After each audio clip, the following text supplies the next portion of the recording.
पास education होती। क्यों? क्योंकि वहां पर जितने भी मेरे पिताजी के भाई हैं, चाचा ताऊ, सारे अनपढ़ हैं। मैं आपको बता दूं दोस्तों, वहां से आने के बाद गांव के ही सरकारी स्कूल के अंदर बहुत सारे लोग सोचते होंगे पता नहीं कहां से पढ़ाई की है, आज इतना पैसा कमा रहा है। ऐसा कुछ भी नहीं है दोस्तों। मैं आपको बता दूं, पहले से 5वीं क्लास तक की जो पढ़ाई गांव के सरकारी स्कूल के अंदर की थी, जिसको हम बोलते हैं प्राइमरी पाठशाला, पता है ना? यस। उसके बाद दोस्तों आगे की पढ़ाई, क्योंकि फाइनेंशियल स्थिति ठीक नहीं थी, एक मिडिल क्लास गरीब परिवार में जन्म हुआ, लेकिन सपने कभी इतने बड़े नहीं थे कि जिंदगी में कुछ बड़ा किया जाए, क्योंकि फाइनेंशियल स्थिति बहुत कमजोर थी। और 8वीं क्लास से गांव से 8 किलोमीटर की दूरी पर एक छोटा सा गांव और पड़ता है आटा, हो सकता है कि मेरे नियर बाई के कुछ लोग हैं वो जानते हैं। वहां पर मैंने एजुकेशन ली 8th क्लास तक की, वो भी दोस्तों सरकारी स्कूल के अंदर। और वहां से फिर 2 किलोमीटर आगे बढ़े, हाई स्कूल किया, फिर 2 किलोमीटर आगे बढ़े दोषी में पहुंचे, इंटर किया। मैं आपको बता दूं, जब मैं हाई स्कूल कर रहा था, हमारे पास पैसे नहीं थे कि हम प्राइवेट स्कूल के अंदर एजुकेशन कर पाए, लेकिन दोस्तों सपना था कि चलो मेहनत करके तो पढ़ाया जा सकता है। मैं आपको बता दूं, मैंने बहुत सारे काम किए, यानी कि मजदूरी की बात करूं तो शायद मजदूरी भी अगर जीवन में मिली तो वो भी मैंने करी। 50-50 रुपए पर डे मजदूरी भी करने जाता था। उसके बाद अगर बात करूं बाहर, बहुत सारे लोगों को पता है, कोई चंडीगढ़ जाता है, कोई रोहतक जाता है काम करने, शायद कुछ समय के लिए फाइनेंशियल स्थिति ठीक ना होने के कारण वहां भी गया। भाई की शादी हो जाती है 2007 के अंदर, इंटर चल रहा था, और शादी होने के कुछ समय के बाद मैं आपको बता दूं,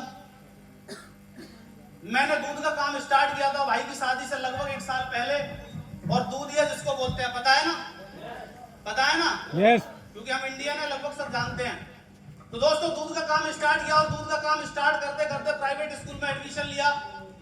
2007 में भाई की शादी हो जाती है, और भाई की शादी के 1.5 महीने बाद मैं आपको बता दूं कि मेरे पिताजी के चोट लग जाती है। और दोस्तों स्थिति ऐसी थी कि बचने की कोई उम्मीद नहीं थी। चंदोसी के अंदर लेके गए, डॉक्टर ने मना कर दिया और वहां से रेफर कर दिया कि इनको आप यहां से लेके जाइए। मैं आपको बता दूं, उसी रातों रात डॉक्टर ने जो भी 20-30-50 हजार रुपए लिए, हमारे मुरादाबाद के अंदर ऑफिस के पास, हम जब ऑफिस जाते हैं तो बोलते हैं साईं हॉस्पिटल पे उतरना, पता है ना? यस। कितने लोगों को पता है? दोस्तों उसी साईं हॉस्पिटल के अंदर रेफर किया गया था, लेकिन 24 घंटे के अंदर उस साईं हॉस्पिटल ने लगभग 50,000 रुपए का बिल बनाया। अब आप सोच सकते हैं कि 2007 के अंदर 50,000 रुपए की वैल्यू क्या होती थी, पता है ना? तो दोस्तों वहां से भी रेफर कर दिया कि हमारे बस की बात नहीं है, इनको ले जाओ, और वहां से ले जाकर दिल्ली के लिए रेफर किया, एम्स में लेके जाओ। लेकिन आपको पता है कि एम्स में जैक चाहिए, यानी कि कोई बैक सपोर्ट चाहिए किसी नेता की, तब जाके वहां पे भर्ती करते थे। तो उस समय कोई सपोर्ट नहीं थी। मामा जी विधायक थे, उनके माध्यम से, उस समय सोनिया गांधी की सरकार थी कांग्रेस की, उनका एक पैड लिखवाते हैं और दोस्तों एम्स के अंदर एडमिट कराते हैं। और एम्स में 7 दिन रहने के बाद पिताजी को बोल दिया गया कि आप ऐसा कीजिए, आप यहाँ से चले जाइए, अब आपकी स्थिति थोड़ी सी ठीक है और आप ठीक हो जाएंगे। लेकिन मैं आपको बता दूं, वो चोट जो लगी थी वो मेरे कारण लगी थी।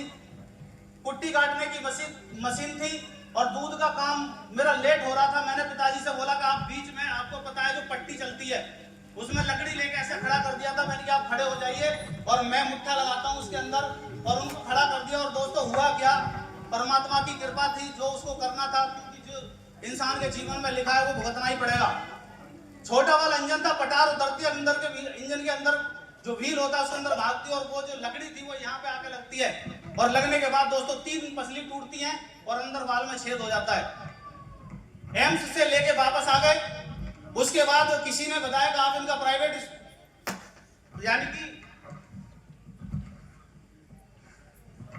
इनको किसी आयुर्वेदिक मेडिसिन का उपचार कराओ, ये ठीक हो सकते हैं। मैं आपको बताऊं दोस्तों, आयुर्वेदिक मेडिसिन गजरोला के अंदर एक हकीम थे, वहां से हमने इलाज कराना शुरू किया, और 2007 से लगातार उनकी जो मेडिसिन आती थी वो एक हफ्ते की 1500 से 1800, यानी कि स्थिति इतनी कमजोर होती चली गई, क्योंकि ऐसा कुछ नहीं था कि गवर्नमेंट या प्राइवेट कहीं से सैलरी आती हो। खेती किसानी करते थे और कोई दूसरा जो स्रोत नहीं था पैसा कमाने का, और दूध का काम करते थे। मैं आपको बता दूं, जो भी था, जानवर थे वो भी बेच के लगा दिए, घर में जो भी था वो सब बेच के लगा दिया, सिर्फ जमीन को छोड़ के। स्थिति इतनी खराब होती चली गई, पैसा बिल्कुल नहीं बचा। फिर हम थोड़े होशियार तो थे ही, आपको पता है कि 12, 14, 15 साल की उम्र थी, 15, 16 साल की, यानी कि खेती करने के लिए ट्रैक्टर वालों को पैसा देने के लिए भी हमारे पास पैसा नहीं था। पिताजी ने कुछ पैसे ब्याज पे लिए और लेकर एक बैल लेकर आते हैं और बैल लेके मुझे दिया। मैं आपको बताऊं, बड़े भाई को चलाना सिखाया, उसने पैर में वो पट्टी होती है लोहे की, वो मार दी। उसके बाद मैं बोला मुझे सिखाओ और मैंने काम करना शुरू किया दोस्तों। खेती करी पहली साल, एक सेकंड हैंड ट्रैक्टर खरीदा। उसके कुछ समय बाद दोस्तों 2011 के अंदर दूसरा ट्रैक्टर खरीदा नया। और उसके बाद दोस्तों मेरी रुचि आई कि चलो डिफेंस में जाना है। जीवन चलता रहा, धीरे धीरे धीरे धीरे लाइफ बढ़ती रही।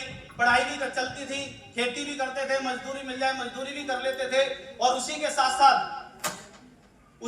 साथ बच्चों को भी पढ़ाता था। शाम को जो भी घंटे 2 घंटे बचते थे बच्चों को ट्यूशन कराता था। उसके बाद क्या होता है, फौज की तैयारी, कुछ वैकेंसी आती है, फौज में फॉर्म डाला। और डालने का भी सिर्फ एक रीजन था, मैं आपको बता दूं, मेरा भाई बड़ा मतलब एक गांव की तरफ जा रहा था, तो उसके साथ एक व्यक्ति था जिसने किसी फैमिली को देख लिया था। अब जो भी भगवान जाने, उसके कारण रात को पुलिस आ जाती है और बोला आपके लड़के ने कुछ गलती करी है, उसको उठा के ले जाएंगे। रात को जब 1 बजे की बात थी, जब दबिश पड़ती है, तो उस दिन मैंने कमिटमेंट किया कि साला जाना है तो फौज के अंदर जाना है, नहीं तो दोबारा जिंदगी में दूसरा कोई फॉर्म नहीं डालना है। Thank you. उसी समय मैंने फॉर्म डाला, तैयारी करनी शुरू करी। मैं आपको दोस्तों सच बताऊं, मैं नया ट्रैक्टर निकालने के बाद अपने पुराने गांव के अंदर थ्रेसर चला रहा था, जो आप जानते हैं गेहूं निकालने की मशीन।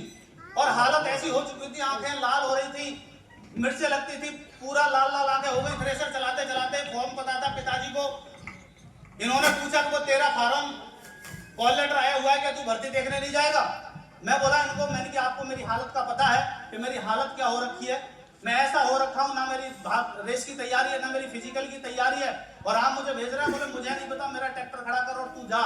और दोस्तों जबरदस्ती मुझे वहां से भगा दिया गया। मैं आपको बताऊं, सुबह उठता हूं, सिर्फ 1 किलोमीटर दौड़ता हूं। दौड़ने के बाद अपने गांव पहुंचा, 3 बजे वाली गाड़ी पकड़ता हूं, अपनी सिस्टर के यहाँ रात को रुकता हूं और सुबह जाकर दोस्तों भर्ती देखता हूं। और भर्ती देखने के बाद मैं सच बताऊं, मुझे नहीं पता था कि भगवान मुझे क्या देने वाला है। तो हो सकता है कि क्या मुझे देने वाला, मुझे कुछ नहीं पता था। मैं वहां से गया और सच बताऊं, कपड़े निकाल दिए, गाड़ी में चढ़ा दिया। अंदर से एक फीलिंग आती है कि दिनेश नौकरी लग गई। उसके बाद जब 5 किलोमीटर दूर जाकर छोड़ते हैं, और मैं नंगे मतलब कि जूते थे मेरे पास स्पोर्ट के, और वहां से ऐसा भागता हूं, जो रेडी गो बोलते हैं ना, पागल कुत्ते की तरह ऐसा भागता हूं। पत्थरों पे दौड़ा दिया गया। मैं सच बताऊं दोस्तों, बिल्कुल तैयारी नहीं थी। 19 मिनट के अंदर 5 किलोमीटर की रेस मारी थी, तीसरा नंबर था उस रेस का। क्योंकि हमेशा से ऐसा कमिटमेंट रहा कि जिस चीज को शिद्दत से पाया, जिस चीज को चाह लिया, उसे पूरा करके छोड़ा। ये ऊपर वाले का आशीर्वाद रहा और अपनी मेहनत रही इसके अंदर। मैं आपको बताऊं, उसके बाद फिजिकल हो जाता है, पास हो जाते हैं। हर बार जब भी कॉल लेटर, चाहे वो रिटन का आया चाहे मेडिकल का आया, हमेशा खेती में से ही गया छोड़ के। और उसके बाद दोस्तों 2012 में दिल्ली में ज्वाइनिंग करने का मौका मिला दोस्तों, BSF, border security force. Thank you दोस्तों। ज्वाइनिंग कर लेता हूं, और ज्वाइनिंग करने के बाद बहुत सारे लोग बोलते थे कि फौज में कुछ नहीं करना पड़ता, खाओ पियो पड़े रहो, क्योंकि पहले लड़ाइयां होती थी, अब नहीं होती हैं। लेकिन वहां जाने के बाद पूरा गंजा कर दिया। हेयर स्टाइल थोड़ी ठीक ठाक रहती थी, आपको पता है, पूरा टिकला बना देते हैं, पता है ना। तो ऐसा बना दिया, अजीब अजीब लग रहा था। तो कुछ जब परिवार को छोड़ते हैं लंबे टाइम के लिए, तो आपको पता है बहुत सारा महसूस होता है कि यार कहाँ परिवार को छोड़ के कहाँ दंगल में आके फंस गए। तो ऐसा लगा कि छोड़ के चला जाऊं, बट घर वालों ने बोला कि इसके अलावा तेरे पास ऑप्शन क्या है, क्या वही मरना चाहता है, वही करना चाहता है जो पहले से करता आ रहा है। अरे जिंदगी में खानदान पे एक व्यक्ति गवर्नमेंट जॉब में लगाए। जब इन्होंने मुझे डांटा, मैंने सोचा ठीक है अब नहीं कर जाएंगे, करेंगे। फर्स्ट पोस्टिंग दोस्तों त्रिपुरा काटी, और त्रिपुरा जाने के बाद पिताजी की दोस्तों ऐसी हालत हो गई थी, मैं आपको क्या बताऊं, बहुत ज्यादा स्थिति खराब थी। और खराब होते होते मेरे घर वाले दिल्ली लेके चले गए। और दिल्ली जाने के बाद मैं आपको सच बताऊं, उससे पहले पिताजी के 2 बार ऐसा मान लीजिए प्राण निकल गए। कई बार तो ऐसा हुआ कि गाड़ी पे चलते चलते दवाई लेने जा रहे हैं, सांस निकल जाती थी, गिर जाते थे गाड़ी से मुंह भिड़ाकर फूंक मारते थे, तब उनको सांस आती थी। और जब दिल्ली लेके गए और 27 डॉक्टरों के साथ जब इनकी मीटिंग हुई, तो 27 के 27 डॉक्टरों ने एक बात बोली थी कि ये ठीक नहीं हो सकते, जो भी इनकी 2-4 साल की जो जिंदगी है, सिर्फ आप दवाई पे चला सकते हो। मैं त्रिपुरा में पोस्टिंग था, स्थिति बहुत ज्यादा गंभीर हो चुकी थी। बट मेरे पास पिताजी का फोन आता है कि दिनेश, तूने बोला था ना कि अपने BSF के हॉस्पिटल में दिखाऊंगा। मैं सच बताऊं दोस्तों, मेरे आंसू निकल गए। और मैं अपने कमांडेंट से लड़ गया, मुझे इमरजेंसी छुट्टी चाहिए। मेरे पिताजी की बहुत स्थिति खराब थी और मैंने तत्काल इमरजेंसी लड़ाई करके छुट्टी ली थी वहां से। और छुट्टी लेने के बाद बाई एयर फ्लाइट 10,000 का टिकट किया और सीधा आ गया था मैं अपने दिल्ली। पिताजी को देखा और देखने के बाद मैं आपको सच बताऊं, मेरा दिल ही जानता है कि रात को सोते थे ना, जैसे मुस्लिम भाई नमाज पढ़ते हैं वैसे सोते थे। इतनी स्थिति खराब थी, देखते ही पिताजी के आंसू निकल गए और उसका रहा नहीं गया।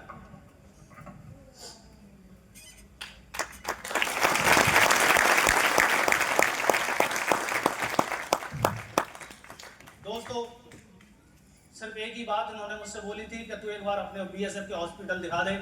मैं सच बताऊं, बीएसएफ से जो भी मुझे मिला, मेरी जिंदगी की शुरुआत हुई, लेकिन उस बीएसएफ ने एक नई जिंदगी दी, वो मेरे पिताजी को दी। दोस्तों, आने के बाद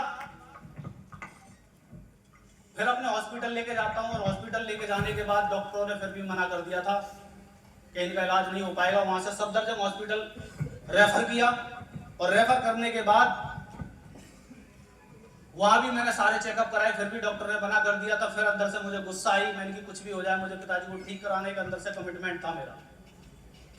और जो स्पेशलिस्ट हार्ट का डॉक्टर था मैं उससे भिड़ गया। मैंने पैसा मेरा कितना ही खत्म हो जाए, मुझे मेरे पिताजी की लाइफ चाहिए।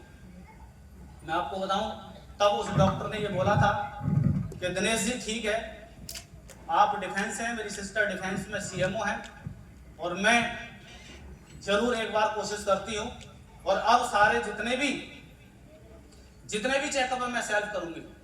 उन्होंने सारे चेकअप सेल्फ किए और करने के बाद फिर मुझे बुलाया। तब उन्होंने मुझे आश्वासन दिया कि दिनेश जी ठीक है, आपके पिताजी को हम ठीक कर सकते हैं। और जब उन्होंने मुझसे बोला, सच बता रहा हूं, मेरी जान पड़ गई।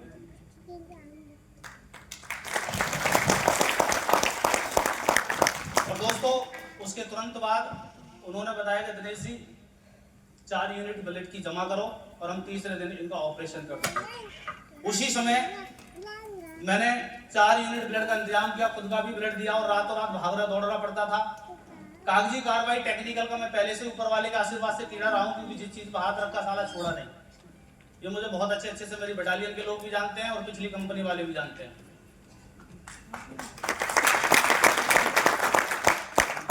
तब एडवांस पेमेंट जमा करके दोस्तों ऑपरेशन कराया और ऊपर वाले के आशीर्वाद से मेरे पिताजी का ऑपरेशन सक्सेसफुल हुआ। और आज दोस्तों अगर देन है तो सबसे बड़ी देन मेरे पिताजी की है, इन्होंने जो मुझे जिंदगी दी।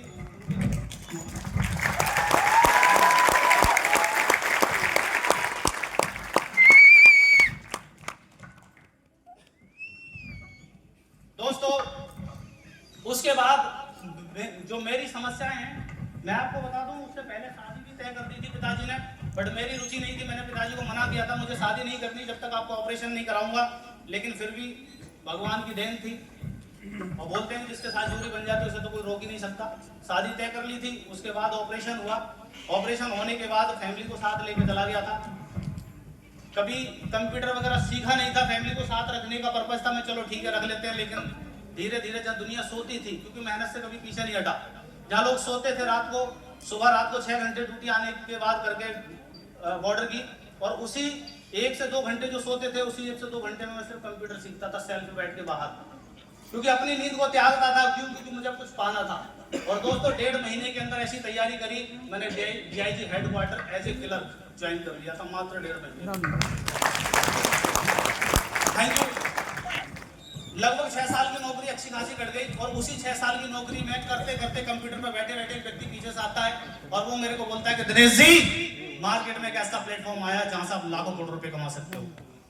मैं बोला यार, पीछे मुड़ के देखता हूँ, अरे यार 40-50 हजार की नौकरी और जो इंसान करोड़ों की बात कर रहा है, बस सपना आ गया, पागल हो गया है। मैं क्या करना है, रात को स्मगलिंग करनी है क्या बॉर्डर पे? होता है ना, क्योंकि हम BSF वाले लोग बॉर्डर पे रहते हैं। बोले रात को स्मगलिंग करनी है क्या बॉर्डर पे? मैं हो सकता है, हम तो नए आए हैं, हो सकता है सोना गांजा पता नहीं क्या क्या पार होता हो, करवा दे शाम को। मैंने कहा ऐसा ही है क्या? अरे यार आप तो मजाक में ले रहे हो, ऐसा नहीं है दोस्त। मैंने फिर क्या है, क्योंकि मुझे तलाश थी कुछ मिले मिले मिले, क्योंकि जिस जगह मैं नौकरी कर रहा था ना दोस्तों, सिर्फ वहां पे घर चलता है। बोलते हैं ना कि तरक्की करने नहीं देती और भूखा मरने नहीं देती। और दोस्तों फिर मैं बोलता हूँ देखो मैं जिंदगी को लेकर सीरियस हूँ और मुझे कुछ ना कुछ चाहिए। अगर रियल में ऐसा कुछ है तो बताइए।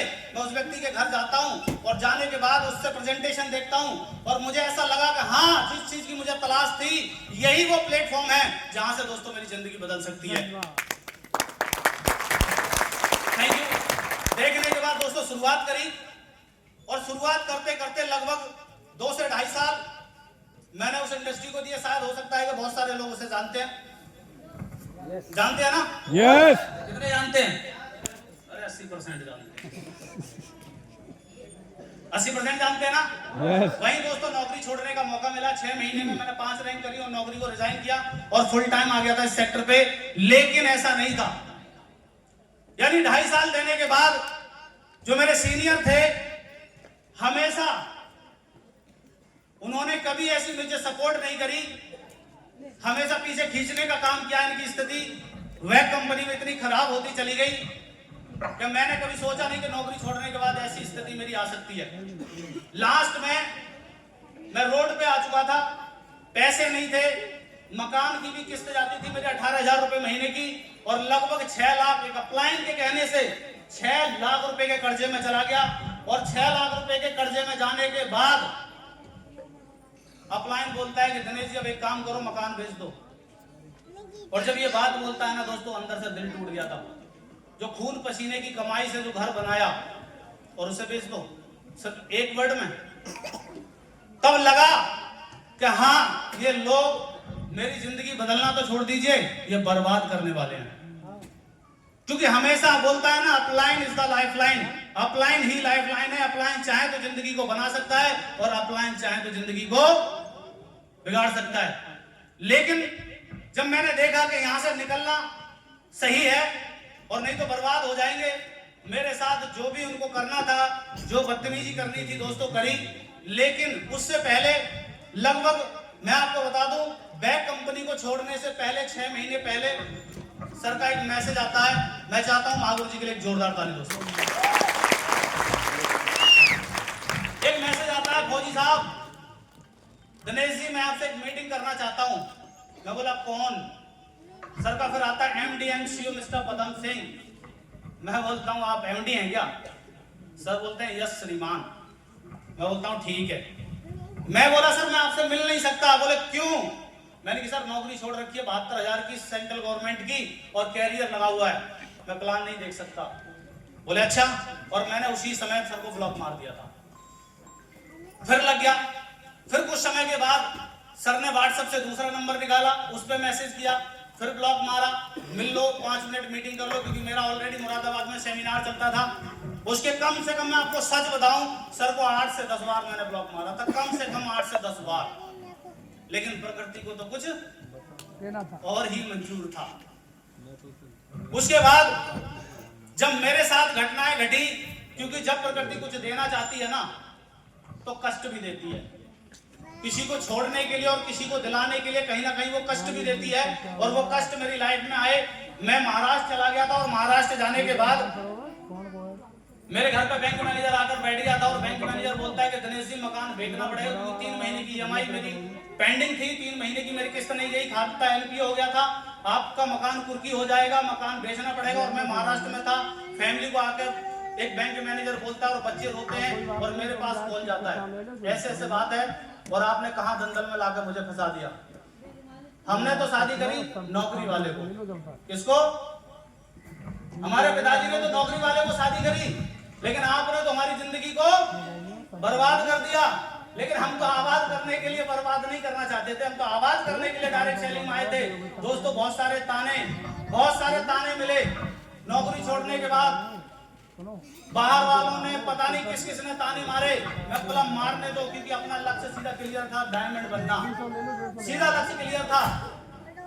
उसके बाद धीरे धीरे सर का मैसेज आता है कि आप कहाँ हो? मैं बोला सर मैं चंदोसी में हूँ और एक शादी में जा रहा था। बोले मैं आपकी चंदोसी में ही हूँ। और सर ने उस दिन झूठ बोल दिया था पहली बार। सर ने झूठ बोल दिया था और सर थे मुरादाबाद फ्लाईओवर पे रामपुर वाले पे। मैं वेट करते करते करते करते सर ने गाड़ी भगाई। बोले यार जब बंदे ने जैसे तैसे टाइम दिया, ये तो सर की बहुत तगड़ी क्वालिटी है, सच बताऊं। बोले आप भी तो शहर में हो। और इतने में सर ने नॉन स्टॉप गाड़ी भगाई मेरे पास और जाते ही गाड़ी लगाई। और सर की गाड़ी में डीजल भी नहीं था, डीजल डलवाया भी नहीं था।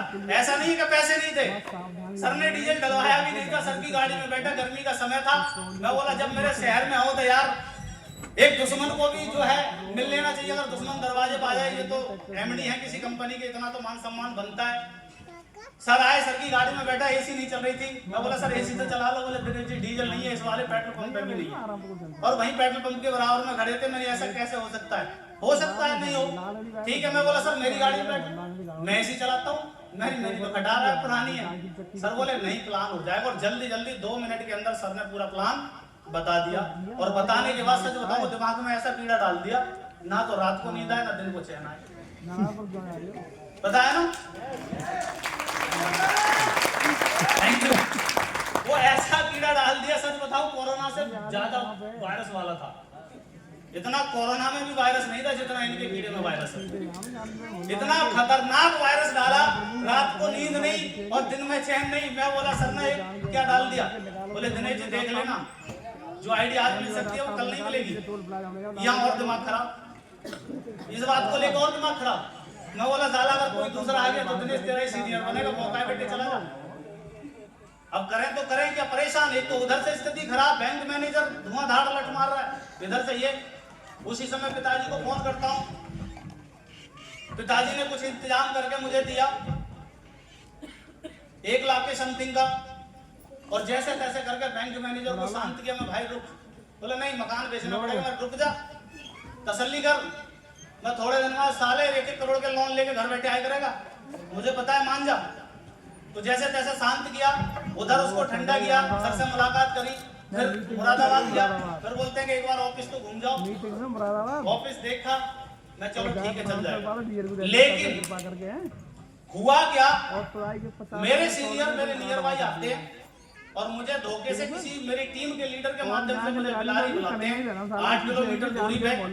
मेरी टीम का बंदा उसमें कार में बैठ के बोलता है मैं अभी आ रहा हूँ सर, आप मेरी गाड़ी में बैठो, मैं समोसे और कोल्ड ड्रिंक लेके आता हूँ। मैं सोचता हूँ ये बंदा क्यों ऐसा कर रहा है, जो घर से आया है और मुझे घर से बुलाया है। और उस समय मैं अपनी एक्टिविटी को 0 कर चुका था।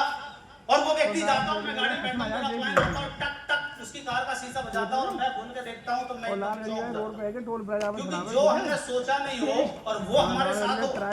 और जब देखता हूँ खोल के और देखने के बाद बाहर निकला, जो मैं आपको बताऊं मान सम्मान जो देना है वो हमेशा मैं देता हूं। मैंने कि बोला नमस्कार सर, लेकिन नमस्कार ली सब कुछ मैं अपने अपलाइन को फोन करता हूं, मेरी टीम वाले को, मैं यार ये आपने गलत किया, मुझे धोखे से बुला लिया। इतने में वो व्यक्ति मेरा सीनियर मेरे भाई पर हो जाता, साले काट दूंगा बीच में से, क्या गलत किया। बहुत सारी बातें मुझे बोली, गालियां दी, बट मैंने उस व्यक्ति को तू नहीं बोला। यही मेरे अंदर क्वालिटी है। बोलो तालियां। मैंने उस समय भी उस व्यक्ति को सम्मान दिया, लेकिन मुझे सच बताऊं उस व्यक्ति के लिए तो वो कलयुग था उसकी जुबान पर, लेकिन ऊपर वाले के आशीर्वाद से उस मेरे लिए उस सरस्वती विराजमान। सच बता रहा हूं, मेरे लिए सरस्वती विराजमान थी और उस व्यक्ति के लिए कलयुग विराजमान था।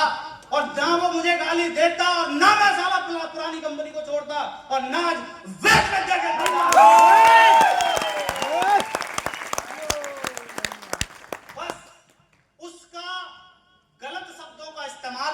इसीलिए मैं कहता हूं हमेशा रिलेशनशिप का बिजनेस है दोस्तों।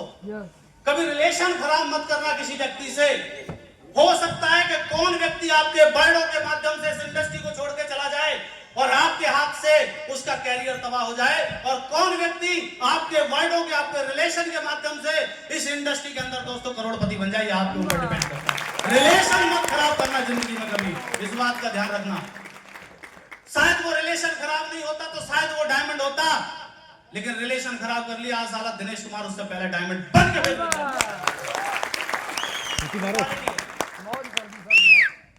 दोस्तों उसके बाद धीरे धीरे सर के पास गया, मीटिंग करी। मीटिंग करने के बाद सर ने आश्वासन दिया कि दिनेश जी दीवार की तरफ पीछे खड़ा हूं, आप टेंशन मत लेना, हमेशा आपको गिरने नहीं दूंगा, इस बात की गारंटी है। और लेके जाओ, कंपनी के बेड पे लिख के लेके जाओ, स्टाम्प पेपर लेके आ जाओ, जो आपको कमिटमेंट बोलूंगा ना उस पर खरा उतरूंगा। और दोस्तों आज ऊपर वाले का बहुत बहुत धन्यवाद कि ऐसे महागुरु जी आज मुझे जिंदगी में मिले जिन्होंने कीचड़ में से कमल को लाकर खिलाया। दोस्तों ऐसे गुरु के लिए बहुत बहुत धन्यवाद।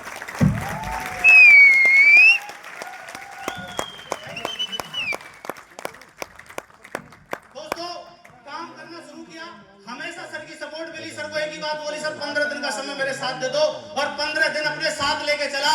और 15 दिन के अंदर जहां लोगों ने मेरी टीम को निगेटिव कर दिया था, ये ऐसा है वैसा है, पैसा लेता है खाता है, लेकिन आज तक मेरे नेटवर्क में कोई ये नहीं कह सकता, यहाँ पर बैठी है मेरी सारी टीम, आज तक कोई ये नहीं कह सकता कि दिनेश कुमार ने 1 रुपए की पेट्रोल मेरी जेब से लेकर अपनी गाड़ी में डलवाई हो। कोई नहीं बोल सकता दोस्तों, या बैठे हैं सारे लोग। आज तक कोई व्यक्ति ये नहीं कह सकता कि 1 रुपए दिनेश पे कर्जा है मेरा। आज तक मैंने डाउनलाइन से कभी 1 रुपया नहीं लिया, और ना ही मैंने कभी अपनी गाड़ी में खर्च किया। यही क्वालिटी है, और इसी बात की सफलता आज वेद विद्या के अंदर दोस्तों मिली है। उसके बाद सर को 15 दिन के अंदर मैं सच बताऊं साथ लेके गया, जहां जहां लोगों को निगेटिव किया, बड़े बड़े लीडर जो बड़े बड़े बाल वाले यहाँ तक के रखा रखे हैं, जानते होंगे, ऐसे ऐसे लीडर टीम को निगेटिव करने पे धैजूम मैं तुम्हारी जूम और हमारा बिजनेस बूम होगा साला, बूम होगा, बूम हुआ नहीं, मैंने साला बूम करके तुम्हारी जूम को खत्म करके छोड़ेंगे। और वो जूम पे ध्यान था, हमारा साला बिजनेस को बूम में ध्यान था। 15 दिन के अंदर मैं सच बताऊं, 15 दिन के अंदर 80% नेटवर्क खत्म, खल्लास 15 दिन के अंदर टोटल नेटवर्क को खल्लास। और सारा नेटवर्क हमारी तरफ, और ऐसे ऐसे महान लीडर जिनके गांव के 2-2 लीडर तोड़ के लाया था, जो मेरे अपलाइन हुआ करते थे। दोस्तों थैंक यू। उस दिन के बाद धीरे धीरे काम आगे बढ़ा। अगले 3 से 6 महीने के अंदर, 3 महीने के अंदर मैं सच बताऊं, जैसे अपलाइन ने बोला दिनेश जी कर्ज ले लो 5-6 लाख, काउंसलिंग करने की जरूरत है, बुला लो ऑफिस। चला गया ऑफिस, पुरानी कंपनी की बात बता रहा हूं। बोले कमजोर हो रहा है, बोलते हैं निगेटिव जब व्यक्ति होता है, इसको बुलाओ हेड ऑफिस। और हेड ऑफिस जाने के लिए भी 200-250 किलोमीटर दूर, 1000 रुपए की लौटा फेरी, वहां जाके दिमाग में वायरस डालते दिनेश जी 5-6 लाख रुपए का कर्ज ले लो, और कर्ज लेके धुआंधार नेटवर्किंग करो। मैं बोला बहुत बढ़िया। घर आए साहब ऐसे ही किया, 5-6 लाख रुपए कर्ज कर लिया, 6-7 महीने में, 8 महीने में खत्म, बचा ही नहीं कुछ। उसके बाद 5-6 लाख का कर्ज ले लिया, वो खत्म हो गया, कर्जे में चले गए। वेद विद्या में आए, मैं सच बता रहा हूँ 3 महीने के अंदर, सिर्फ ओनली फॉर 3 मंथ, 3 महीने के अंदर जो भी लोगों का कर्जा था ना दोस्तों, सच बता रहा हूँ ऊपर वाली की कसम, 3 महीने में खत्म कर दिया था, सिर्फ 3 महीने के अंदर। सिर्फ एक बेस्ट प्रोडक्ट, बेस्ट कंपनी और एक बेस्ट एमडी की नियत के अनुसार दोस्तों आज 3 महीने के अंदर वो सारा कर्जा लोगों का खत्म कर दिया था। बिजनेस और आगे बढ़ा। पैसा जब आना स्टार्ट होता है तो अचीवमेंट भी लेने जरूरी होते हैं। सर बोलते हैं दिनेश जी ये हावड़ा मेल तुम्हारी रिटायर हो चुकी है। मैंने हाँ सर रिटायर तो हो गई है, क्योंकि सर को ही पता था तो पैसा कमा रहा है, होता है कि नहीं होता है। जब आप पैसा कमाते हैं तो अपलाइन क्या बोलते हैं, आप तो उसमें आ जाओ, इसमें ना गर्मी लगती है, ना ठंड लगती है, ना धूप, ना बरसात, मौसम मुट्ठी में। बोले मौसम मुट्ठी में करने की जरूरत है, और आप ये हावड़ा मेल को साइड खड़ी कर दो। मैं बोला ठीक है गुरुदेव, जैसे आप बोलेंगे मैं चलने को तैयार हूं, आपकी फुटबॉल बना दो, क्योंकि मैंने आपको अपने आप को सौंप दिया। एक लीडर था जो अब तक गाइड करता चला आया, क्योंकि हमने किसी के साथ गलत नहीं किया, क्योंकि हमेशा रिलेशन बना कर रखे, पुरानी भी कंपनी और यहाँ भी, आप सब जानते हैं। मैं आप जो बताओगे मैं करने के लिए तैयार हूं। उसी समय सर ने गाइडलाइन दी, दिनेश जी अब आपको नई गाड़ी की आवश्यकता है, मैं चलिए। उसी दिन गए दोस्तों, और आप बुक करके आए, और जैसे ही बुक करके आए व्हाट्सएप पे आपको पता है खुशी इतनी होती है, मैसेज पे, फेसबुक पे, इंस्टाग्राम पे, सभी जगह स्टेटस लग जाते हैं। तो कुछ लोग मैसेज करते हैं सिर्फ बुक होती है, आती नहीं है ग्राउंड के अंदर। क्या होती है? बुक होती है, आती नहीं है ग्राउंड के अंदर। बोले आज जो आप काम कर रहे हो ना, सिर्फ दिखाई देते हैं, यहाँ पे नहीं है चेक। बोले 2-4 चेक आपको छोटे छोटे आएंगे, बड़े चेक नहीं आएंगे। अरे मैंने कहा यार जो छोटा दे सकता है वो बड़ा भी दे सकता है, क्यों दे सकता है कि नहीं? और जो 1000 का दे सकता है वो 1 लाख का भी दे सकता है। अगर 1000 रुपए के लिए अगर आप 16000 की सेल दे सकते हो, 3,500-2,500 के लिए आप 16000 की सेल दे सकते हो, 5000 के लिए आप 16000 की सेल दे सकते हो, क्या लगता है 100 सेल दोगे क्या 2.5 लाख रुपए कंपनी नहीं देगी? अरे 16 लाख का बिजनेस दोगे तो 2.5 लाख क्यों नहीं देगी कंपनी? बताइए। तो ऐसे फुंतरू आए मार्केट में जो हमें निगेटिव करने चले। मैंने कहा ये फुंतरू तुम्हारे अंदर चलेंगे, अपने अंदर ना चलने वाले, क्योंकि हमारी मीटिंग डायरेक्ट कंपनी से हुई है, बीच में कोई नहीं है। दोस्तों बहुत सारे लोगों ने निगेटिव किया कि दिनेश जी गाड़ी आ जाए ना तब बताना। मैं बोला अच्छा ऐसा है क्या? मैं देखा बेटा गाड़ी लाके दिखाएंगे कुछ भी हो जाए। मैं सच बताऊं, गाड़ी बुक करने के बाद अगले सिर्फ और सिर्फ 1.5 महीने के अंदर दोस्तों Hyundai aura top model 11 lakh रुपए की दोस्तों परचेज करी थी इसी प्लेटफॉर्म के माध्यम से।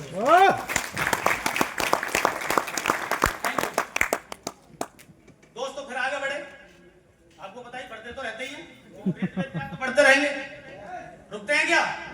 नहीं रुकते हैं, क्योंकि आज इंडिया की सबसे fastest growing direct selling company तो कोई है तो कौन है? है कि नहीं है? दोस्तों सच बताऊं, थोड़ा सा आगे सर के 2-3 महीने के बाद नियर बाई अब डायमंड लेवल आने लग गया। दिनेश जी इसे पूरा कंप्लीट करना है। मैंने कि सर पक्का 100% कंप्लीट होगा। और दोस्तों डायमंड लेवल थोड़ी सी आइडिया थी लेकिन कमिटमेंट था, चलो ऐसे दिन डायमंड लेवल को कंप्लीट करेंगे जिस दिन देश की आजादी हुई। और आज दोस्तों अपने आप पे बड़ा गर्व महसूस करता हूं, और आज मैं उन सभी फाइटर्स पे बड़ा गर्व महसूस करता हूं जिन्होंने इस लेवल को कंप्लीट कराने पे अपना योगदान दिया, मेहनत करी। उन सभी के लिए बहुत बहुत धन्यवाद। और दोस्तों 15 अगस्त 2024 को दोस्तों ऊपर वाले के आशीर्वाद से इसी वेद विद्या के अंदर दोस्तों कंपनी का फर्स्ट डायमंड कंप्लीट किया दोस्तों। फर्स्ट डायमंड 15 अगस्त यानी कि सारा इतिहास के पन्नों में दर्ज करा दिया। 15 अगस्त भूल नहीं सकते, भूल सकते हैं क्या? जिस दिन देश आजाद हुआ और अपनी गरीबी की आजादी भी उसी दिन ली थी, उसी दिन अपनी गरीबी की आजादी ली थी जिस दिन दोस्तों देश आजाद हुआ था। आगे बढ़े। बहुत सारे लोग बोलते थे कंपनी 3-4 लेवल का पैसा देती है, उससे ऊपर के लेवल का पैसा नहीं देती है। पहले लेवल वाले कितने लोग हैं यहाँ पे? एक बार हाथ खड़ा करेंगे, हाथ खड़ा करेंगे। डायरेक्ट सेलर है ना आप सभी? चेक आया? पक्का आ गया ना? देख लो पहले का आ गया। अच्छा सेकंड लेवल वाले हाथ खड़ा करेंगे। एक बार भैया कैमरा वाले पीछे और घुमा देना। बहुत सारे फुंतरू मार्केट में रहते हैं ना, उनको दिखाने के लिए। आया दूसरे लेवल का? पक्का पक्का आया ना? तीसरे वाले खड़ा करना। आ गया? आ गया ना? देख लो तीसरे का। अच्छा चौथे के कौन कौन है? एक बार खड़ा करेंगे। आवाज नहीं आ रही चौथे वालों की? तैयार है? चेक आ गया? देख लो।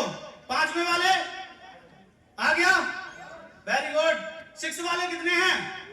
6 लेवल। एक बार खड़ा हो जाओ। आ गया? आ गया? बैठ जाओ। 7th लेवल इधर घुमा देना भैया। ये बैठे हैं हमारे 2 डायमंड, अपकमिंग डायमंड है। देखो आ गया सब? Very good. 8 वाले कौन कौन हैं? 8th लेवल है कोई अंदर? कहां गए 8 वाले? राहुल जी हैं यहाँ? नाश्ता करने चले गए क्या? आ गया 8वें वालों का। 9th पे कौन कौन है? ये देखो फ्रंट में बैठे हैं 2 डायमंड अपकमिंग। आ गया सब? पक्का? अरे यार कौन है ऐसा महामूर्ख है? अरे ऐसा महामूर्ख कौन है जिसके कान में किसी ने ऐसा वायरस डाल दिया पैसा नहीं आता? अरे मूर्ख, अभी भी मौका है, अभी भी मौका है। आ जाओ। ना तो तब आओगे,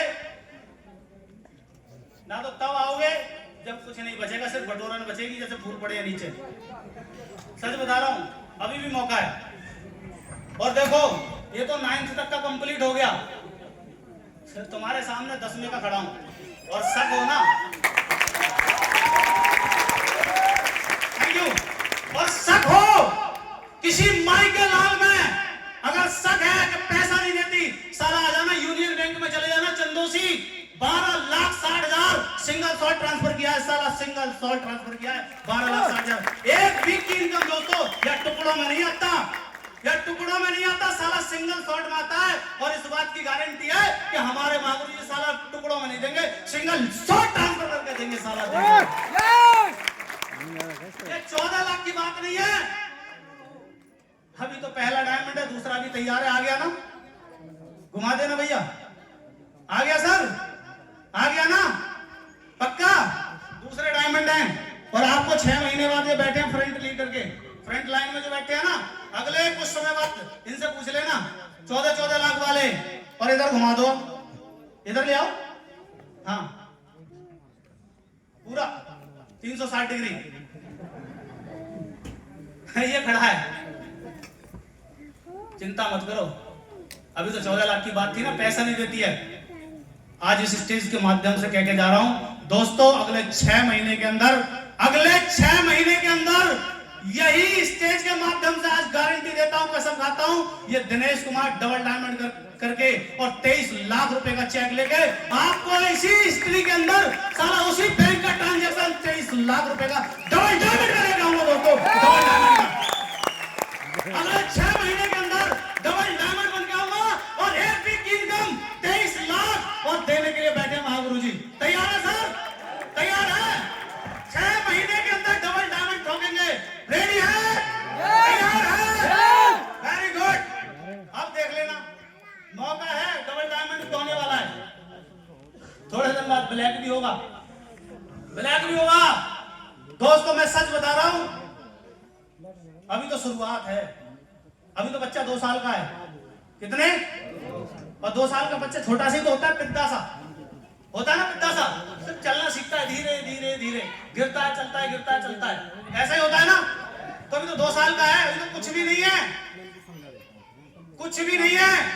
इस बात की गारंटी है, साला 10-10 साल का रिकॉर्ड अगर वेद विद्या में 5 साल में नहीं तोड़ा तो साला असली बाप की औलाद रही दोस्तों, असली बाप की औलाद रही। 10-10 साल का रिकॉर्ड साला 5-5 साल में तोड़ कर दिखाएंगे। 5-5 साल में जो 10-10 साल में इन्होंने किया ना, इसी वेद विद्या के अंदर दोस्तों 5-5 साल में करके दिखाएंगे। ये कमिटमेंट है दोस्तों इस स्टेज के माध्यम से। चाहे कुछ भी हो जाए, चाहे कुछ भी हो जाए, रात को नींद आए, सोना पड़े ना पड़े, 24 घंटे गाड़ी दौड़ानी पड़े, ऑडी की भी रेल बनाऊंगा। 60,000 किलोमीटर चलाई और सिंगल हैंड है।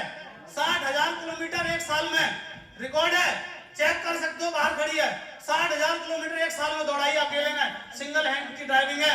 और दोस्तों 9,000 चल गई, 1.5 महीने में 9,000 ऑडी चल चुकी है। और ये 1 लाख चल जाए तब भी कोई कमी नहीं है, क्योंकि अगली साल का ड्रीम फिर से तैयार है। मैं तो सोच रहा फॉर्च्यूनर लीजेंडर लाएंगे भैया दो।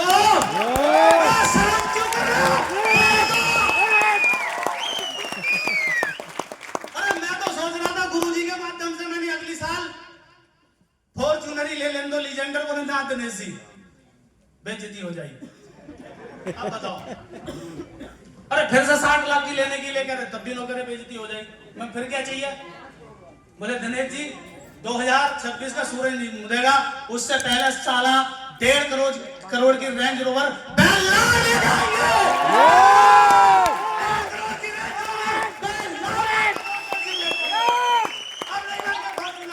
आज आपके सामने कमिटमेंट करता हूँ, 1.5 करोड़ की रेंज रोवर बेला लेके आएंगे। अब नहीं लाएंगे फॉर्च्यूनर, कॉपी नहीं करेंगे साला, उल्टा कॉपी करवाएंगे, करवाएंगे ना, पक्का। तैयार है धमाका करने के लिए, आग लगाने के लिए, पूरे भारत में छा जाएंगे, पक्का। वायरस है, वायरस क्या है? वायरस, वायरस जहां तक जाता है वहां तक के आदमी को, साले को खत्म कर देता है। सच बता रहा हूं, रात को एक बार बता दो, गया खत्म ना, वहां काम करने का ना इधर आने का। तब तक